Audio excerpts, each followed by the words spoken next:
where the mind is without fear and the head is held high, where knowledge is free.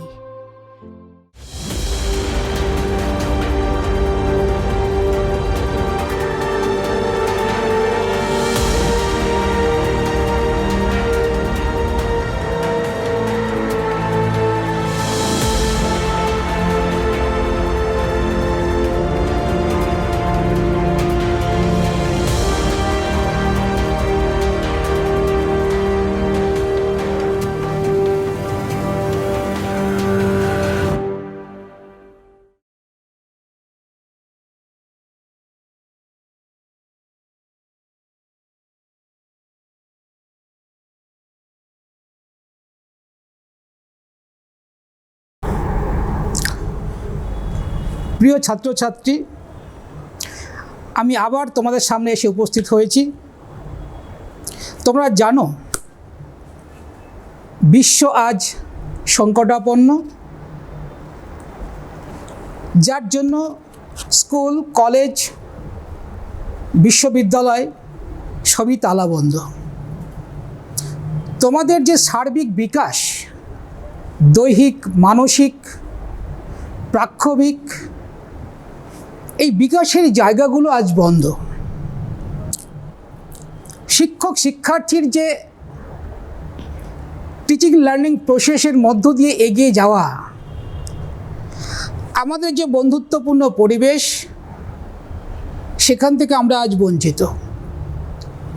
কিন্তু প্রিয় ছাত্রছাত্রী, আমাদের থেমে থাকলে হবে না। করোনা ভাইরাস হয়তো একদিনে শেষ হবে না, কিন্তু একটা দিন তো শেষ হবেই। চলি না কেন আমরা এগিয়ে যাই, সামনের দিকে এগিয়ে যাই। তাই আমি আজ অশোক মণ্ডল, রাষ্ট্রবিজ্ঞান বিভাগ, মালদা মডেল মাদ্রাসা, আমি তোমাদের সামনে দ্বাদশ শ্রেণী রাষ্ট্রবিজ্ঞান তার যে প্রথম অধ্যায় আন্তর্জাতিক সম্পর্ক, এই আন্তর্জাতিক সম্পর্কের যে একটা মৌলিক ধারণা রয়েছে, কি রয়েছে? National power, national interest and globalization, অর্থাৎ জাতীয় শক্তি, জাতীয় স্বার্থ এবং বিশ্বায়ন। আমি আজ তোমাদের সামনে জাতীয় শক্তি বা জাতীয় ক্ষমতা, এই আন্তর্জাতিক ক্ষেত্রে বিষয়টা কি, একটা দেশের, একটা সার্বভৌম রাষ্ট্রের কাছে জাতীয় শক্তি বা ক্ষমতা কতটা গুরুত্বপূর্ণ আন্তর্জাতিক ক্ষেত্রে, সেই বিষয়গুলো আমি তোমাদের সামনে তুলে ধরব।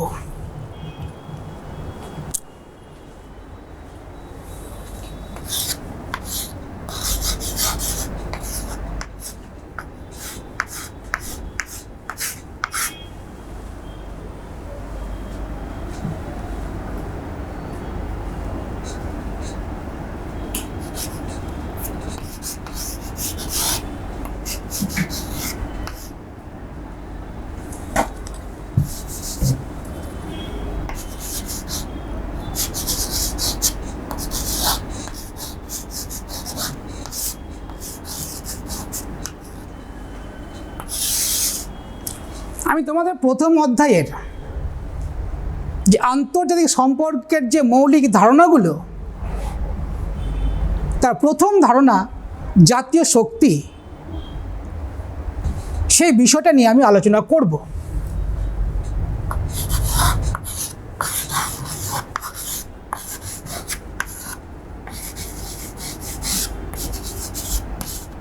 জাতীয় শক্তি বা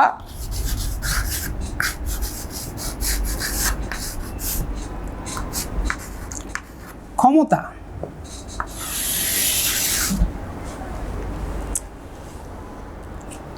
আমি এই বিষয়টিকে তোমাদের সামনে তোমাদের মতো করে তুলে ধরব। সেজন্য আমি কিছুটা সাবজেক্টের বাইরে গিয়ে আমি সাবজেক্টে ঢুকবো। কীরকম? ধরো এই জাতীয় শক্তি, এই জাতীয় কথাটা আমি মিটিয়ে দিলাম, থাকলো কি শক্তিটা। এই বিশ্ব ব্রহ্মাণ্ডের শক্তির উৎস কি বলতো? সূর্য। এই যে ঘরে এসি চলছে, পাখা চলছে, লাইট জ্বলছে, এর শক্তি কি? বৈদ্যুতিক শক্তি। তো এই বিষয়গুলো হলো কি ভূগোলের বিষয়, বিজ্ঞানের বিষয়। কিন্তু আমরা সামাজিক রাজনৈতিক পরিবেশের ক্ষেত্রে যে শক্তিটা, সেটা পারিবারিক হতে পারে, সামাজিক হতে পারে, আন্তর্জাতিক ক্ষেত্রে হতে পারে, যেই শক্তিগুলো, আমরা সেই শক্তি নিয়ে আলোচনা করব। আমি দেখো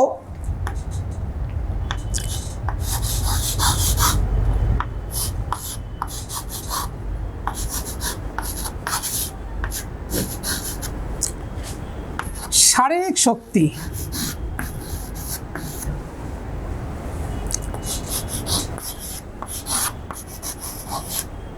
বুদ্ধি বা মানসিক শক্তি,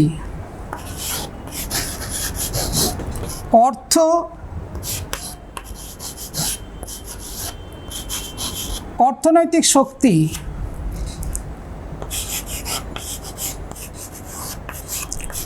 আর রাজনৈতিক শক্তি। এই আলোচনার মধ্য দিয়ে আমি তোমাদের জাতীয় শক্তি বোঝাবো।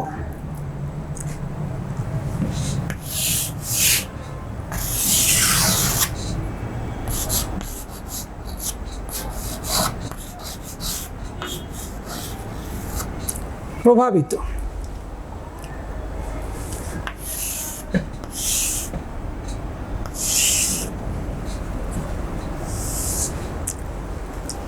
দেখো তোমাদের ক্লাসে একটা বাহুবলী ছেলে আছে,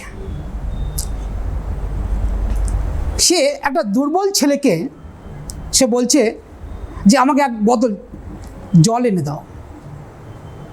এই দুর্বল ছেলেটি ওই সবল ছেলে, যে শক্তিশালী ছেলে, তার কথা মেনে তাকে জলটা এনে দিল। যদি না দেয় তাহলে সে হুমকি দেবে যে ক্লাসের বাইরে তোকে দেখে নেব। তো এই ক্ষেত্রে সেই বলশালী ছেলেটি দ্বারা ওই দুর্বল ছেলেটি প্রভাবিত হলো। অর্থাৎ সেরকমই জাতীয় স্তরেও একটা শক্তিশালী দেশের দ্বারা অন্য কোনো দেশ, দুর্বল দেশ প্রভাবিত হয়।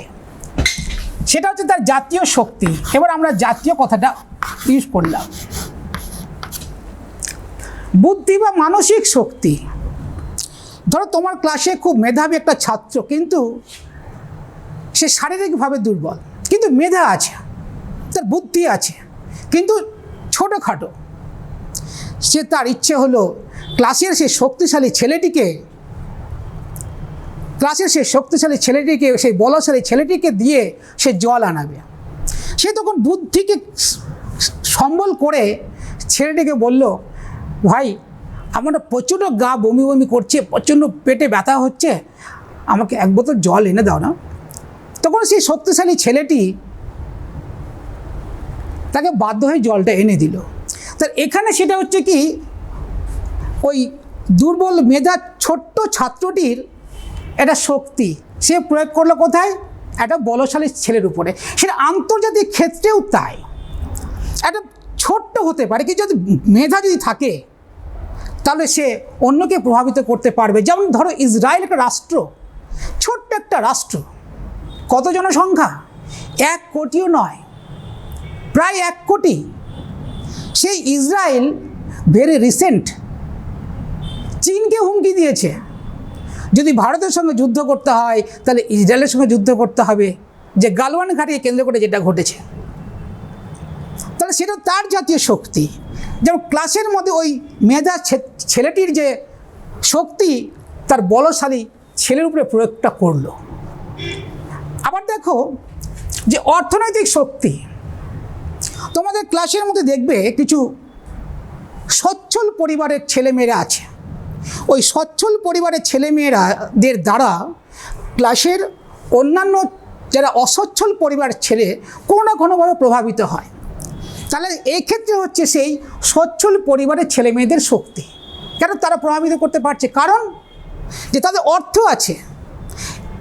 আর ওই দুর্বল ছেলেরা প্রভাবিত হচ্ছে কারণ যদি আপদে বিপদে ওই বড়লোকের ছেলেমেয়েরা যদি আমার পাশে এসে দাঁড়ায়, যদি 1500 টাকা ধার দেয়, তা না হলে নেপাল কখনো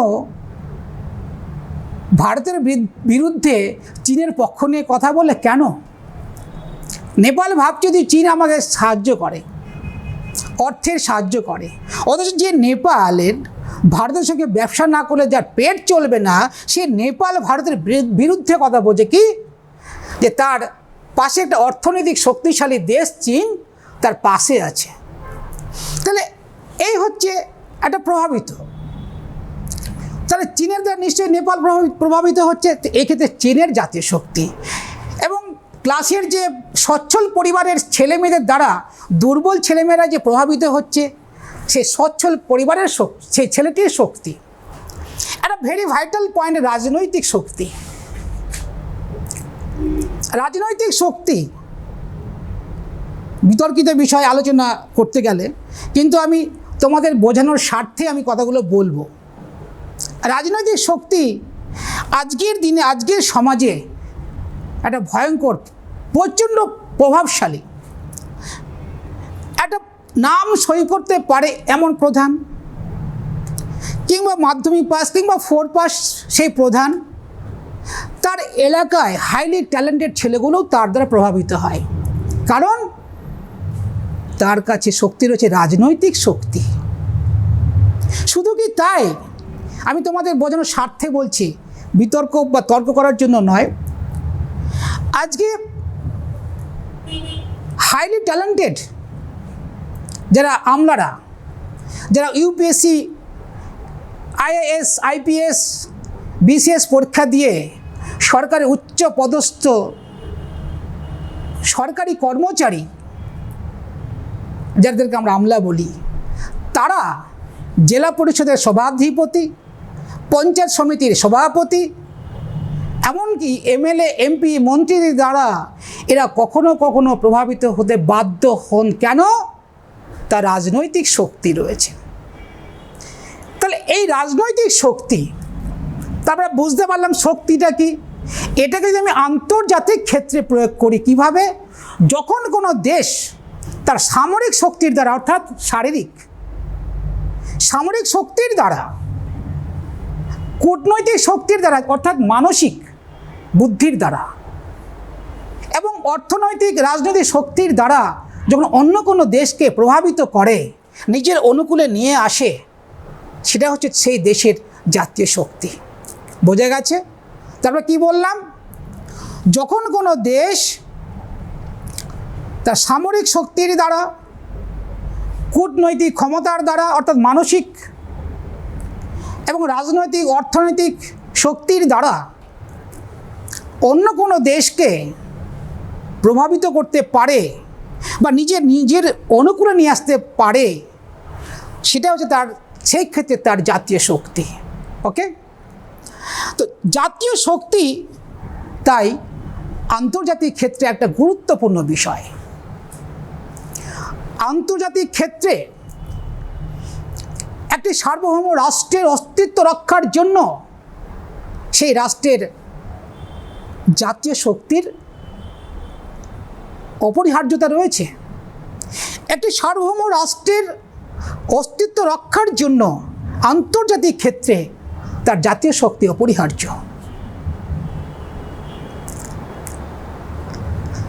তাহলে জাতীয় শক্তি হচ্ছে এমন একটা মাধ্যম, কি? জাতীয় শক্তি হচ্ছে একটা মাধ্যম যার সাহায্যে কোনো একটি সার্বভৌম দেশ তার অভ্যন্তরীণ ক্ষেত্রে বিভিন্ন নীতি যেমন প্রণয়ন করেন, রূপায়ণ করেন বা বাস্তবে রূপদান করেন, পাশাপাশি বৈদেশিক ক্ষেত্রেও বিভিন্ন নীতি গ্রহণ করেন এবং সেটাকে ইমপ্লিমেন্ট করেন, বাস্তবে প্রয়োগ করেন। এটা হলো জাতীয় শক্তি। মূলত জাতীয় শক্তি হলো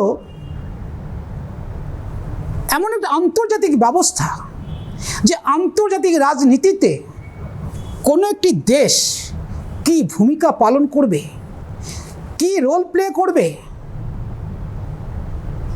তা নির্ভর করছে জাতীয় শক্তির ওপর। তো এই আন্তর্জাতিক ক্ষেত্রে জাতীয় শক্তিটা খুবই গুরুত্বপূর্ণ। চলো আমরা এই ক্ষেত্রে একটা গেম খেলি। কি গেম? পাবজি বা রামি গেম নয়, ওটা ভয়ঙ্কর ক্ষতিকারক তোমাদের জীবনে, খেলবে না, বুঝেছ? আমরা আন্তর্জাতিক ক্ষেত্রে অন্য একটা গেম খেলবো, যার নাম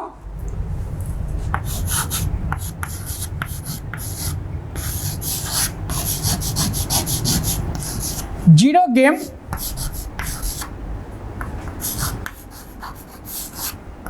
থিওরি। এই জিরো গেম থিওরি খুব মজা। ধরো দুই বন্ধু, আমি জাতীয় শক্তি তোমাদের বোঝানোর চেষ্টা করছি। দুই বন্ধু বাইক নিয়ে যাচ্ছে বিপরীত মুখে, তাই তো? দুই বন্ধু বলছে কেউ জায়গা ছাড়বো না, তাহলে কি হতে পারে? ধাক্কা লাগবে সামনাসামনি, ফল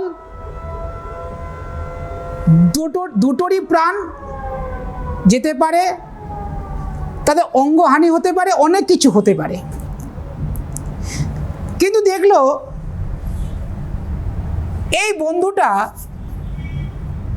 সামনে আসার পরে সে সরে চলে গেল, রাস্তা দিয়ে দিল, বাম দিকে চলে এলো, সে তাকে সাইড দিল। তাহলে এখানে হিরো কে হলো? যে সাইড দেয়নি, এ সাইড দিল, এ হয়ে গেল জিরো, এ হয়ে গেল হিরো। তাহলে আন্তর্জাতিক ক্ষেত্রে এর একটা জাতীয় শক্তি রয়েছে। কেন? সে কখন নিজেকে হার মানলো না। অন্য বন্ধু কী করলো? বাইক সে জায়গায় সরে গেল। আবার এরকমই আন্তর্জাতিক ক্ষেত্রে একটা ট্রাক যাচ্ছে, ট্রাক, আর একটা ছেলে বাইক নিয়ে আসছে সামনাসামনি, কেউ সরবে না, ট্রাকও সরবে না, বাইকও সরবে না। তাহলে কি হতে পারে? ভারতের সঙ্গে নেপালের যুদ্ধ হলে যা হবে, বাইকের অবস্থা তাই হবে। চীনের সঙ্গে যদি বাংলাদেশের যুদ্ধ হলে যা হবে, বাইকওয়ালার অবস্থা তাই হবে। কারণ ট্রাকের সঙ্গে বাইকের ধাক্কা, ডাইরেক্ট কেউ সরছে না যে আমি হিরো, আমি হিরো।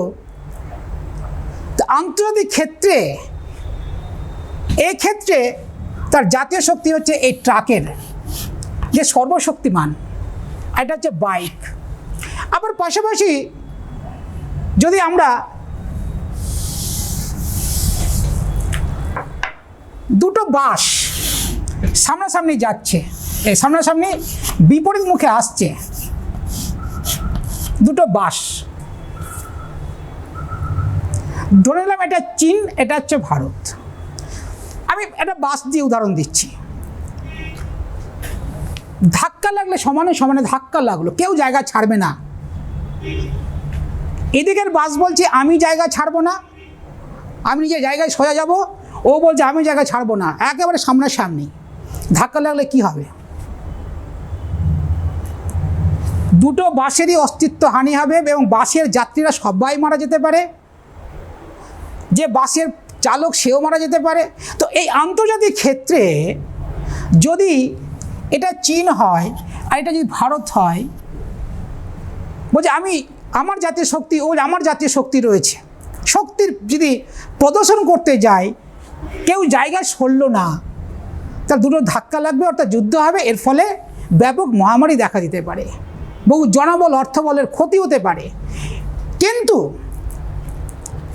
এটাকে যদি ইন্ডিয়া সরে গেল, ইন্ডিয়া সাইড কেটে গেল, চীন সরাসরি চলে গেল, তাহলে চীন হয়ে গেল এখানে হিরো, আর ভারত হয়ে গেল এখানে জিরো। Zero game theory. আবার উল্টোটাও হতে পারে যে চীন রাস্তা ছেড়ে দিল, ভারত এগিয়ে এলো, এক্ষেত্রে ইন্ডিয়া হচ্ছে হিরো আর চীন হচ্ছে জিরো। কিন্তু যদি আমরা এটা দেখতে চাই যে চীনও এগোচ্ছে, ভারতও এগোচ্ছে, মানে দুটো বাস এগোচ্ছে এবং ধাক্কা লাগবে, এমন সময় চীন সরে গেল আর ভারতও সরে গেল। এখানে কেউ হিরো হলো না, দুজন সরে গেল, উভয় জিরো হলো। তার মানে কি, একটা যুদ্ধকে এড়িয়ে যাওয়া হলো। যেটা গালওয়ান ঘাটি কেন্দ্র করে, সে তৃতীয় শক্তি আছে কি নেই আমি সেই জায়গায় যাচ্ছি না। গালওয়ান ঘাটি কেন্দ্র করে ইন্ডিয়া এবং চীন দুই পক্ষ সরে যাওয়াতে একটা এড়িয়ে যাওয়া হয়েছে। এখানে উভয় দেশের একটা জাতীয় শক্তি রয়েছে, এটা বিশ্বে প্রমাণিত। কারণ চীনেরও ভয় আছে, ভারতেরও ভয় আছে যে কিছু যদি যুদ্ধ লাগে ডাইরেক্ট, তাহলে উভয় দেশের জাতীয় শক্তি প্রমাণ করতে গিয়ে বহু মানুষের ক্ষয়ক্ষতি হয়ে যেতে পারে, দেশের অর্থবল জনবল ধ্বংস হয়ে যেতে পারে। বোঝা গেছে? তাহলে আমরা কি বুঝলাম?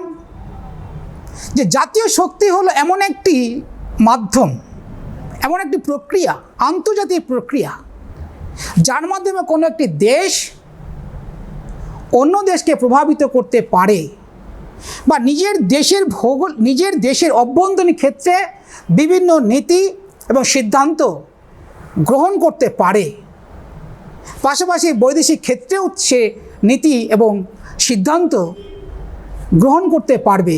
এটা জাতীয় শক্তি। জোসেফ ফ্রাঙ্কেল বলেছেন, কি বলেছেন? যে অন্যের মন এবং কাজকর্মকে প্রভাবিত করার যে সামর্থ্য, সেটা হচ্ছে শক্তি।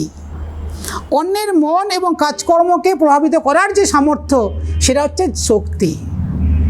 যেমন চীন নেপাল এবং পাকিস্তানকে প্রভাবিত করতে পারছে, এটা চীনের জাতীয় শক্তি। পাকিস্তানের বা নেপালের কাজকর্মকে সে প্রভাবিত করতে পারছে, সে তার জাতীয় শক্তি। মার্কিন যুক্তরাষ্ট্র ভারতের নীতিগুলোকে পরিবর্তন করতে পারছে, ভারতের সিদ্ধান্ত গ্রহণ ব্যবস্থাকে প্রভাবিত করতে পারছে, সেটা আমেরিকার জাতীয় নীতি, জাতীয় শক্তি। আবার ভারত বাংলাদেশকে প্রভাবিত করতে পারছে, সে বিভিন্ন আঞ্চলিক সংগঠনের মধ্য দিয়েই হোক বা যেভাবে হোক, সেটা ভারতের জাতীয় শক্তি। তাহলে জাতীয় শক্তি হচ্ছে অন্যের মন এবং তার কাজকর্মকে প্রভাবিত করার একটা সামর্থ্য। জোসেফ ফ্রাঙ্কেল বললেন। মর্গেনথাউ কি বললেন? পলিটিক্স অ্যামং নেশনস গ্রন্থে, পলিটিক্স অ্যামং নেশনস গ্রন্থে বললেন যে জাতীয় শক্তি হচ্ছে বা শক্তি হচ্ছে অন্যের মন এবং কাজকর্মকে প্রভাবিত করার মাত্র একজন ব্যক্তির সামর্থ্য। কি দেখছি গোটা বিশ্বে? একজন ব্যক্তির সামর্থ্য গোটা বিশ্বের নীতিকে পরিবর্তন করতে পারে। মার্কিন যুক্তরাষ্ট্র তার বিদেশ নীতি যে কোনোভাবেই হোক সে প্রতিষ্ঠা করতে চায় এবং সেখানে সমর্থ হয়, সে তার জাতীয় শক্তি। তো অন্যের মন এবং কাজকর্মকে প্রভাবিত করার একজন ব্যক্তির সামর্থ্যই হলো জাতীয় শক্তি। অর্গানস্কি কি বলেছেন? অর্গানস্কি তার ওয়ার্ল্ড পলিটিক্স, যে ওয়ার্ল্ড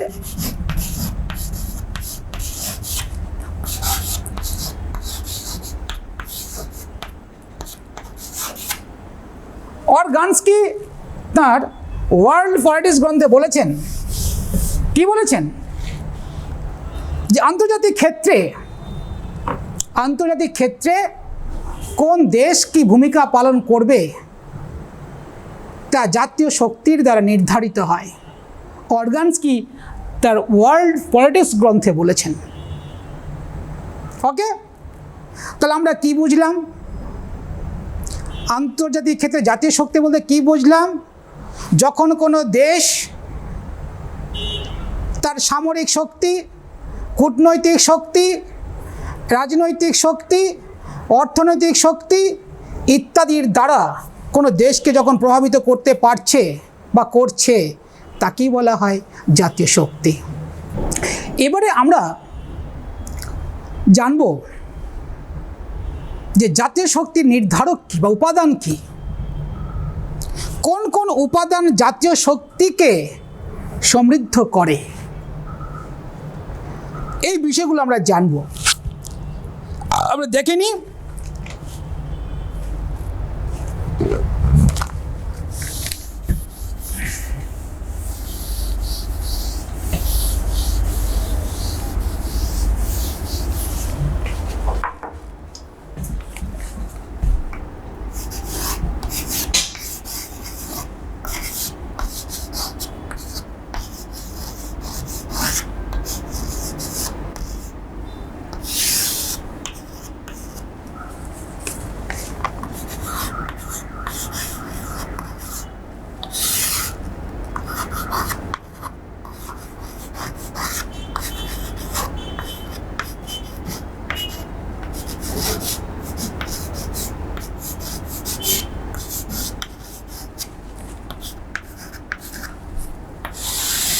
আমরা এবারে দেখব জাতীয় শক্তির উপাদান।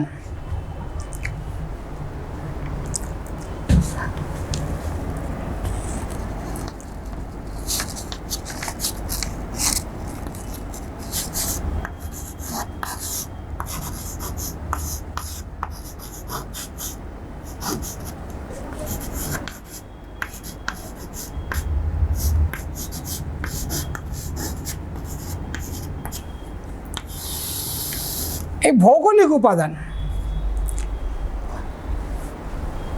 দুই হচ্ছে কি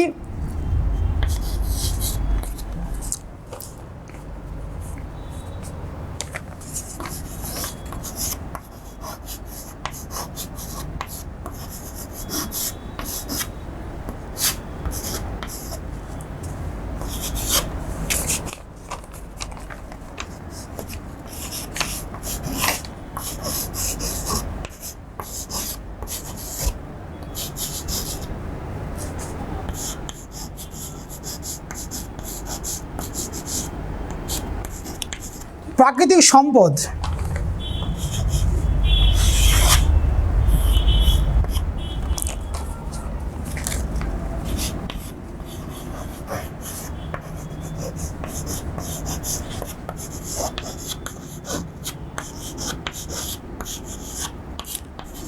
শিল্পে উন্নতি।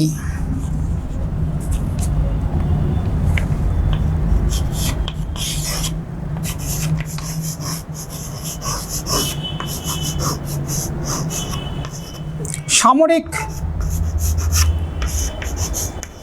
5 হলো কি সামরিক প্রস্তুতি।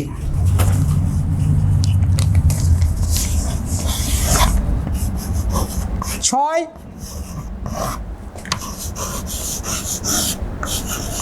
কূটনীতি।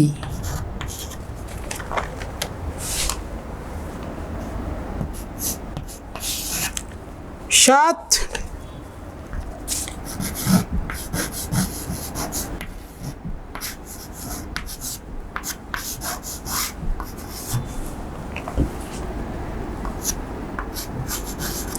আন্তর্জাতিক অবস্থান।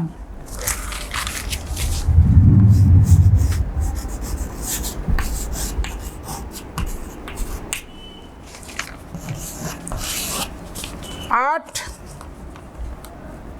সরকারের প্রকৃতি।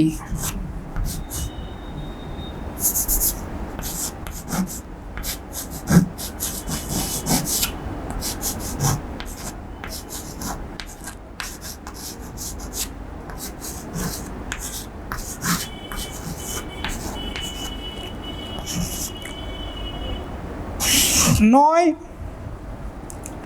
জাতীয় আত্মবিশ্বাস।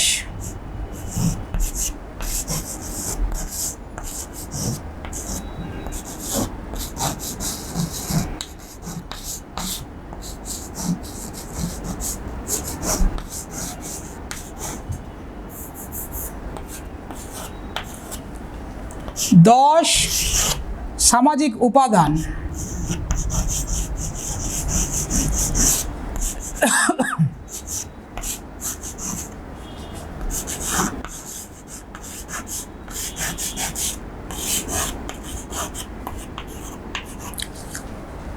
জাতীয় শক্তির কিছু গুরুত্বপূর্ণ উপাদান আমি তোমাদের বোর্ডে লিখলাম, তোমরা লিখে নিতে পারো। কি দেখলাম যে ভৌগোলিক উপাদান জাতীয় শক্তির একটি অন্যতম নির্ধারক।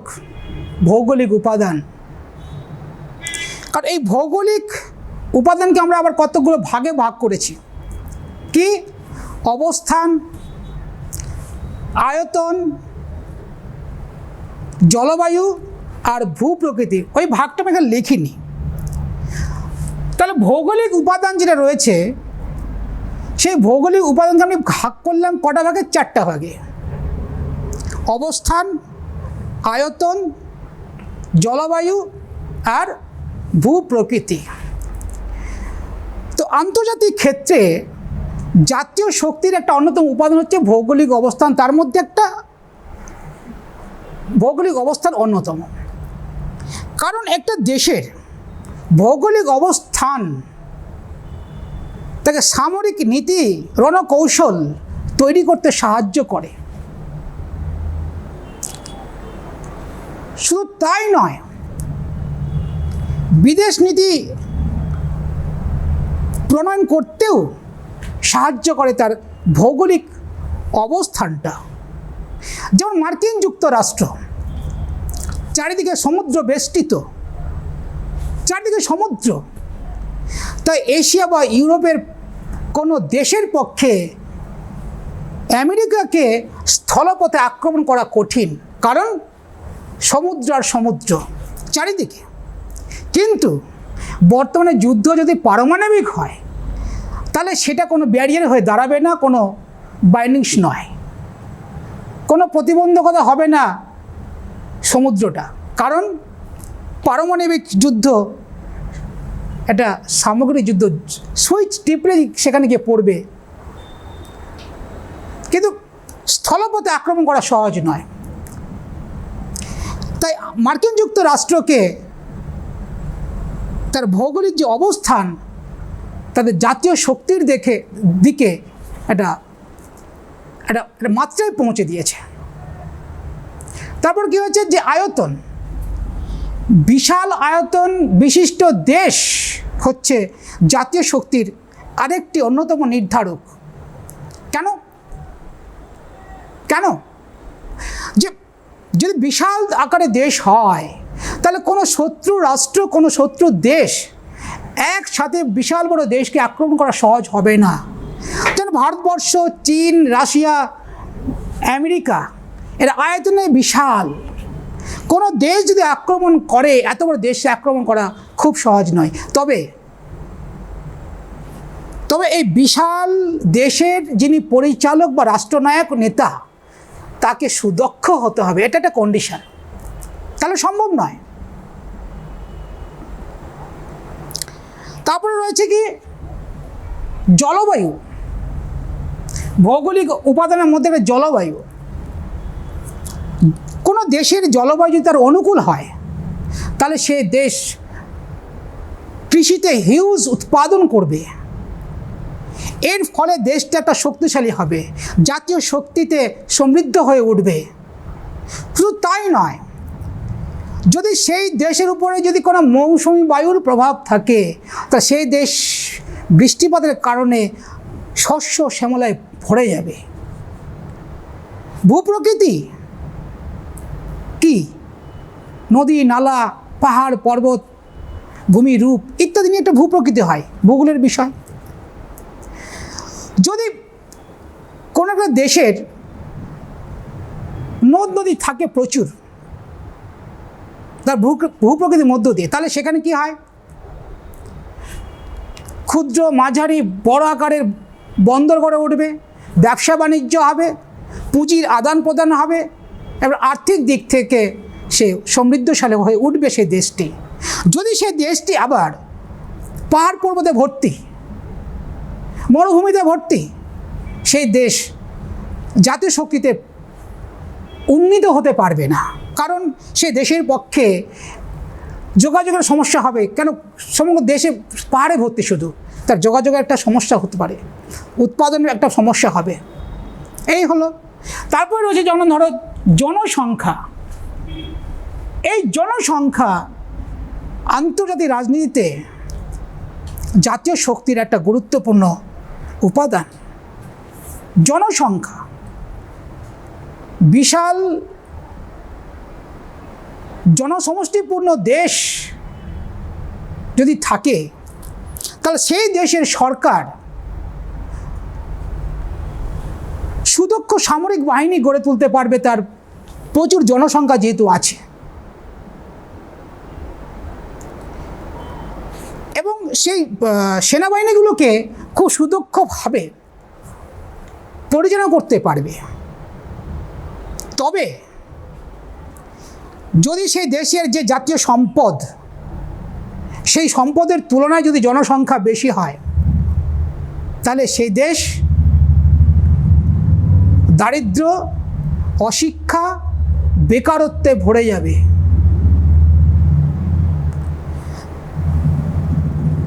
কারণ সম্পদ তো সীমিত।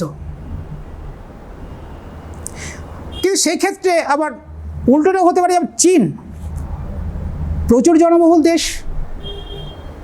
জনসংখ্যা বিশিষ্ট দেশ, তারা জাতীয় সম্পদকে, মানব সম্পদকে কাজে লাগাতে পেরেছে। ভারতবর্ষ বিশাল দেশ, এইসব দেশে যদি সম্পদকে কাজে লাগাতে পারে, জনসংখ্যাকে যদি জনসম্পদে পরিণত করতে পারে, তাহলে সেই দেশটার জাতীয় শক্তিতে সমৃদ্ধশালী হবে। তো এটা জনসংখ্যা একটা কোনো ফ্যাক্টর নয় জাতীয় শক্তির ক্ষেত্রে। মার্কিন যুক্তরাষ্ট্রের জনসংখ্যা কত? মার্কিন যুক্তরাষ্ট্রের জনসংখ্যা কত? মাত্র 30 কোটি সামথিং, তাই তো? সেই মার্কিন যুক্তরাষ্ট্রে এই 30 কোটি মানুষ আজ গোটা বিশ্বের ত্রাতা। জাপান কতটুকু জনসংখ্যা? আমি জনসংখ্যা পড়ছি, জাতীয় শক্তির উপাদান। জাপানে কত? 13 কোটি মাত্র মানুষ। 13 কোটি হবে না, কাছাকাছি। সেই 13 কোটি মানুষ আজ গোটা বিশ্বে, জাপান ইকোনমিক দিকে সুপার পাওয়ার ভাবা যায়। ইসরায়েল 1 কোটি মানুষ নেই। ভাবো, সে ইসরায়েল বিশাল জনসংখ্যা বিশিষ্ট দেশ, চীনের মতো দেশকে হুমকি দেয়। তাহলে জনসংখ্যা সবসময় জাতীয় শক্তির উপাদান হতে পারে না, যদি জনসংখ্যাকে জনসম্পদে রূপান্তরিত করা না যায়। তারপরে দেখো 3 নম্বর, প্রাকৃতিক সম্পদ। প্রাকৃতিক সম্পদ হচ্ছে একটি দেশের জাতীয় শক্তির এক নির্ধারক বা উপাদান, তাই তো? এখন প্রাকৃতিক সম্পদ বলতে আমরা কী বুঝি? কৃষিজ সম্পদ, খনিজ সম্পদ, বনজ সম্পদ, প্রাণীজ সম্পদ, জলজ সম্পদ, এই সবটা মিলে হয় প্রাকৃতিক সম্পদ।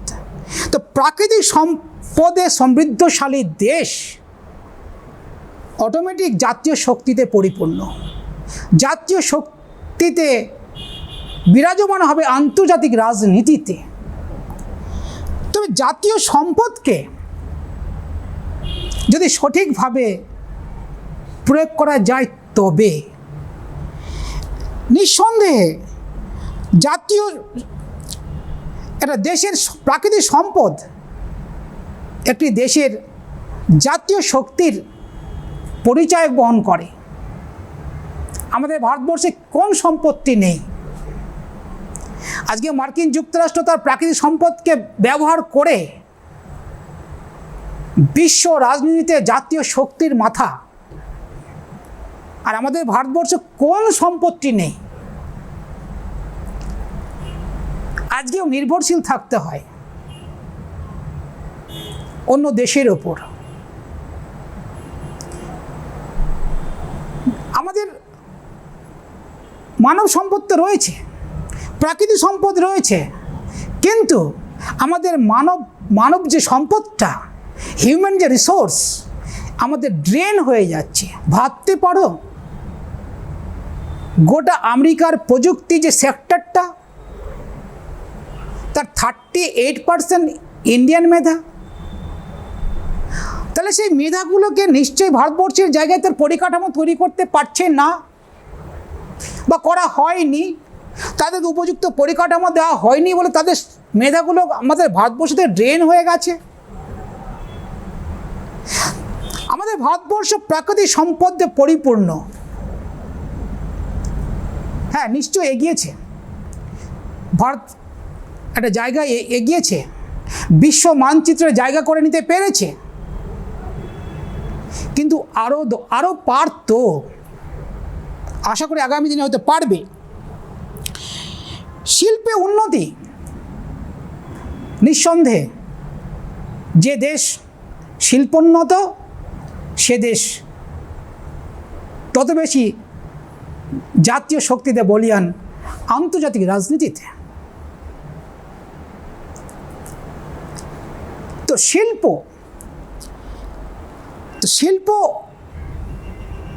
শিল্পের মধ্য দিয়ে একটা দেশের বিকাশ যেমন নির্ভর করে, সেই বিকাশের উপর দাঁড়িয়ে থাকে জাতীয় শক্তি। এখন শিল্পের জন্য কি দরকার?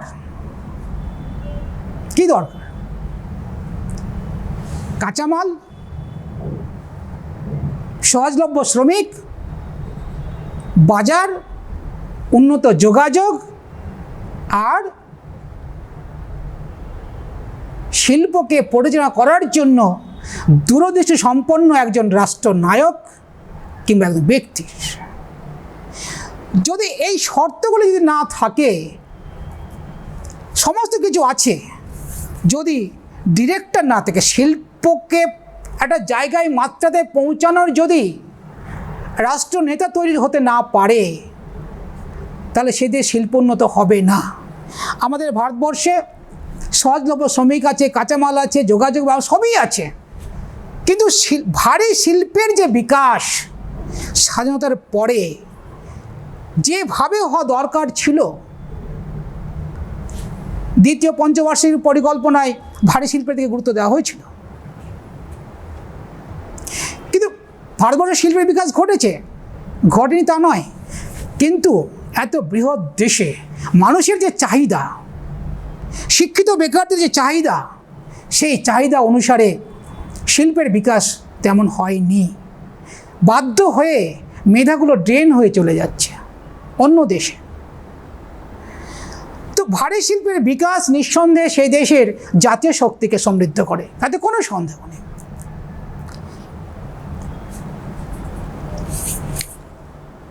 সামরিক প্রস্তুতি আন্তর্জাতিক ক্ষেত্রে খুবই গুরুত্বপূর্ণ। তো সামরিক প্রস্তুতি একটা দেশের জাতীয় শক্তিকে নির্দিষ্ট করে। সামরিক প্রস্তুতি বলতে আমরা কি বুঝি? যুদ্ধ সংক্রান্ত ক্ষেত্রে প্রযুক্তির ব্যবহার, শুধু সেনাবাহিনী নয়, সেনাবাহিনীর গুণগত মান, শুধু সেনাবাহিনীতে সৈন্য সংখ্যা বৃদ্ধি করলে হবে না, সংখ্যাগত মানের সাথে তার গুণগত মানকে বৃদ্ধি করতে হবে। সেটা সামরিক প্রস্তুতি। এবং সামরিক যুদ্ধ করার ক্ষেত্রে প্রযুক্তির ব্যবহার, সেটা সামরিক প্রস্তুতি। ভারতবর্ষ নিঃসন্দেহে স্থলবাহিনীতে তার গুণগত মান বিশ্ব দরবারে প্রশংসিত। ভারতবর্ষে যে সামরিক শক্তি যে জায়গাটা আছে, স্থল সামরিক শক্তি বলতে গেলে বিশ্বের মধ্যে একটা জায়গায় রয়েছে। কিন্তু সামরিক ক্ষেত্রে আরও যে প্রযুক্তির ব্যবহার করা দরকার ছিল, সেটা আরও এগিয়ে নিয়ে যেতে পারতো। তাহলে জাতীয় শক্তি ভারতবর্ষের আরও মাত্রা দিক থেকে আরও বিশ্ব দরবারে আরও শীর্ষে অবস্থান করতে পারত।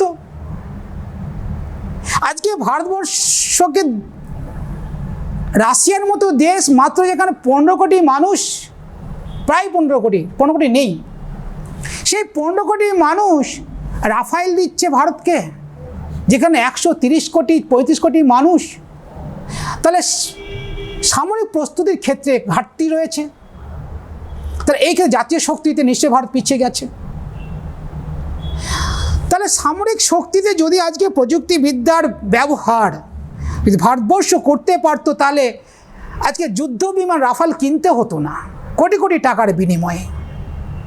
তা আমরা সামরিক প্রস্তুতিটাও একটা দেশের জাতীয় শক্তির নির্ধারক বা উপাদান। এবারে আমরা দেখব জাতীয় শক্তির উপাদান হিসেবে কূটনীতি। আন্তর্জাতিক ক্ষেত্রে কূটনীতি একটা গুরুত্বপূর্ণ ভূমিকা পালন করে, যা জাতীয় শক্তিকে একটা উৎকর্ষের জায়গায় পৌঁছাতে পারে। কারণ যে দেশের কূটনীতি যত বেশি শক্তিশালী, সেই দেশ তত বেশি এগিয়ে। আজকে বিশ্বের মধ্যে মার্কিন যুক্তরাষ্ট্রের কূটনীতি সব থেকে স্ট্রং। তার নীতিকে গোটা বিশ্বে মানতে বাধ্য করাচ্ছে। তার মানে কি তার পলিসি, তার কূটনীতি একটা মাত্রায় থাকে বলেই সেটা সম্ভব। আর এই কূটনীতি হচ্ছে কি একটা, বা কূটনীতি এবং কূটনীতিবিদরা হলেন একটা দেশের চোখ এবং কান। আমাদের দেহে যদি চোখ কান না থাকে, তাহলে এই দেহের কোনো মূল্য থাকবে? হ্যাঁ, থাকবে। কি একটা পঙ্গু দেহ থাকবে, কারো ঘাড় ধরে চলতে হবে। তো আন্তর্জাতিক ক্ষেত্রেও যদি কোনো দেশের কূটনীতি খুবই দুর্বল থাকে, যদি না থাকে, সেইভাবে প্রয়োগ করতে না পারে, তাহলে সেই দেশ হচ্ছে ওই চোখ কানহীন একটা দেহের মতো অসার। তো পামার অ্যান্ড পার্কিন্স তাই বলেছেন যে কূটনীতি হলো কোনো একটি দেশের চোখ এবং কান। কূটনীতির মধ্য দিয়েই একটা দেশ তার জাতীয় শক্তিকে উৎকর্ষের জায়গায় নিয়ে যায়।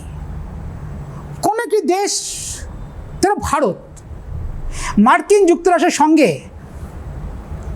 কী পলিসি, কী কূটনীতি গ্রহণ করবে, কিংবা মার্কিন যুক্তরাষ্ট্র ভারতের ক্ষেত্রে কী কূটনীতি প্রয়োগ করবে, কিংবা চীন ভারত পরস্পর কোন কূটনীতির মধ্য দিয়ে এগোবে, এবং এই কূটনীতির মধ্য দিয়ে প্রত্যেক দেশ তার জাতীয় স্বার্থ রক্ষার জায়গাটাকে খোঁজে।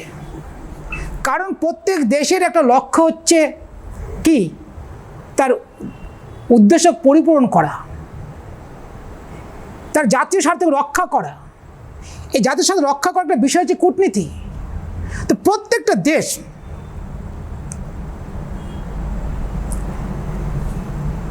এই কূটনীতিকে সফলভাবে প্রয়োগ করতে পারে, তাহলে সেই দেশটি একটি জাতীয় শক্তিতে রূপান্তরিত হবে আন্তর্জাতিক ক্ষেত্রে। সেই জন্য পামার অ্যান্ড পার্কিন্স কূটনীতিকে বলেছেন চক্ষু এবং কর্ণ। তারপর আমরা দেখে নেব আন্তর্জাতিক অবস্থান।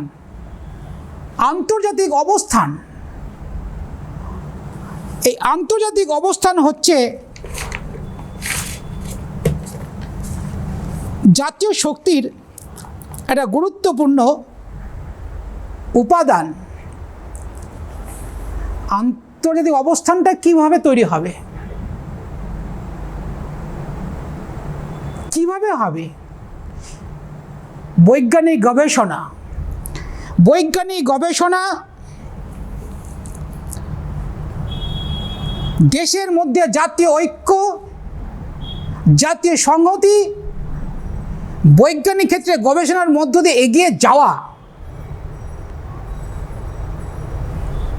সেটাই বিশ্ব দরবারে আন্তর্জাতিক ক্ষেত্রে একটা মর্যাদার আসনে আসীন করবে। যেমন আজকের দিনের ভারতবর্ষ আন্তর্জাতিক মর্যাদায় কিছুটা হলেও সেতে বৃদ্ধি করতে পেরেছে। তার বিদেশ নীতি, কূটনীতির মধ্য দিয়ে বর্তমান সরকার আন্তর্জাতিক জগতে আন্তর্জাতিক ক্ষেত্রে ভারতবর্ষকে একটা মর্যাদার জায়গায় পৌঁছে দিয়েছে। তো আন্তর্জাতিক অবস্থান জাতীয় শক্তিকে নির্ধারণ করে। যদি আজকের দিনে যদি জাতীয় শক্তিতে বা আজকের দিনে যদি ভারতবর্ষের আন্তর্জাতিক অবস্থানটা যদি ভালো না থাকতো, তাহলে গালওয়ান ঘাটিকে কেন্দ্র করে চীনের সঙ্গে ভারতের যে টানাপোড়েন চলছিল, গোটা বিশ্বকে এক করে দিতে পারতো না। যদি ভারতবর্ষের বিদেশ নীতি কূটনীতি সফলভাবে প্রয়োগ করতে না পারতেন বর্তমান সরকার, তাহলে বিশ্বের তাবর তাবর দেশ ভারতবর্ষের পক্ষে এসে দাঁড়াতো না। তাহলে এদিক থেকে বলা যায় যে কোনো একটা দেশের বৈজ্ঞানিক গবেষণার উন্নতি, জাতীয় ঐক্য, জাতীয় সংহতি, বিদেশ নীতি ইত্যাদি একটা দেশের আন্তর্জাতিক অবস্থানকে স্থির করে, যা জাতীয় শক্তির একটা উপাদান। এরপরে আমরা দেখে নেব যে সরকারের প্রকৃতি কি। সরকার প্রকৃতির উপর জাতীয় শক্তি নির্ভর করে। সরকার যদি প্রকৃতিগতভাবে দুর্বল হয়, মিলেজুলি সরকার থাকে, সে সরকার যে দুর্বল প্রকৃতির, সেই সরকার কোনো মতে তার জাতীয় শক্তিকে প্রতিষ্ঠা করতে পারবে না। অন্য কোনো দেশের ওপর সবসময় নির্ভরশীলতা এটা দেখা দেবে।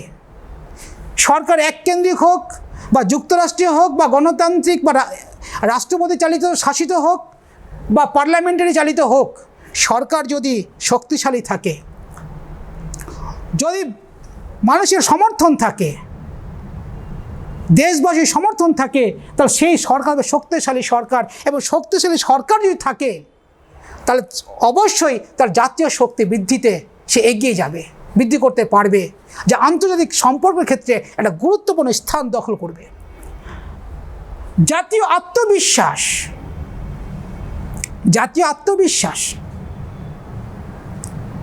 জাতীয় শক্তির একটা নির্ধারক বা উপাদান। জাতীয় আত্মবিশ্বাস কি? নিজ দেশের প্রতি গভীর ভালোবাসা, স্বদেশ প্রেম। এই স্বদেশ প্রেম জাতীয় আত্মবিশ্বাসকে বৃদ্ধি করে। আজ ভারতবর্ষের প্রত্যেকটি মানুষ যদি দেশ প্রেম উদ্বুদ্ধ হয়, বিশ্বের কোনো দেশের পক্ষে সম্ভব হবে না ভারতবর্ষকে অ্যাটাক করার। যদি আমাদের জাতীয় ঐক্য অটুট থাকে, যদি দেশের মধ্যে আবার যদি বিরোধিতার নামে বিরোধিতা হয়, গণতন্ত্রের বিরোধিতা হতেই পারে, যদি সেই বিরোধিতা বিদেশি রাষ্ট্রের উপকারে আসে, সেই ক্ষেত্রে কিন্তু আত্মবিশ্বাসটা অনেক নিচে নেমে যাবে এবং জাতীয় ক্ষেত্রে অনেকটা সে পিছিয়ে পড়বে। আর জাতীয় শক্তি যদি থাকে কোনো একটা দেশের, সে দেশ শক্তিশালী দেশের সাথেও যুদ্ধ করতে পেরেছে। আমরা দেখেছি ভিয়েতনাম, ছোট্ট একটা দেশ ভিয়েতনাম, সেই 70-এর দশকে মার্কিন যুক্তরাষ্ট্রের মতো দেশের সঙ্গে একমাত্র জাতীয় আত্মবিশ্বাসের উপর ভিত্তি করেই দীর্ঘদিন ধরে যুদ্ধ চালিয়েছিল। কি জন্য? তার একটা জাতীয় আত্মবিশ্বাস, তাদের মধ্যে স্বদেশ প্রেম ছিল, যার জন্য মার্কিন যুক্তরাষ্ট্রের সঙ্গেও যুদ্ধে পাল্লা দিয়েছে, প্রায় দীর্ঘদিন ধরে যুদ্ধ করতে সাহায্য করেছিল এই জাতীয় আত্মবিশ্বাস। এবার সামাজিক উপাদানটা কি? একটা দেশের মধ্যে, সমাজে বিভিন্ন ধর্ম, বিভিন্ন বর্ণ, বিভিন্ন সম্প্রদায় বসবাস করে। বিভিন্ন জাতি, ধর্ম, বর্ণ, সম্প্রদায়ের বাসস্থানটাই হচ্ছে একটা সামাজিক উপাদান একটা দেশের। যদি সামাজিক উপাদানের মধ্যে ঐক্য থাকে, সামাজিক উপাদান কি কি বললাম? ধর্মগত, ভাষাগত, সম্প্রদায়গত, বর্ণগত, সংস্কৃতিগত। এই যে সামাজিক উপাদানের মধ্যে যদি কোনো সমন্বয়ের অভাব হয়, তাহলে জাতীয় শক্তিতে সমৃদ্ধশালী হতে পারবে না। সামাজিক উপাদানের মধ্যে যদি সমন্বয় থাকে, তাহলে সেই দেশ জাতীয় শক্তিতে একটা জায়গা দখল করবে, যেটা আন্তর্জাতিক ক্ষেত্রে একটা গুরুত্বপূর্ণ বিষয়। যদি দেশের মধ্যে সাম্প্রদায়িক হানাহানি, বর্ণ বিদ্বেষ, জাত বিদ্বেষ লেগে থাকে, সাম্প্রদায়িক দাঙ্গা লেগে থাকে, তাহলে সে দেশের কেবল জাতীয় শক্তি ক্ষুণ্ণ হয় তা নয়, আন্তর্জাতিক ক্ষেত্রে তার সম্মানটাও ক্ষুণ্ণ হয়, আন্তর্জাতিক ক্ষেত্রে তার বদনামটা হয়। তাই সামাজিক উপাদানের মধ্যে একটা ঐক্য সংহতি রেখেই একটা সরকারকে চলতে হয় তার জাতীয় শক্তিকে সমৃদ্ধশালী করার জন্য। ঠিক আছে, আজকে আমি তোমাদের জাতীয় শক্তি নিয়ে আলোচনা করলাম।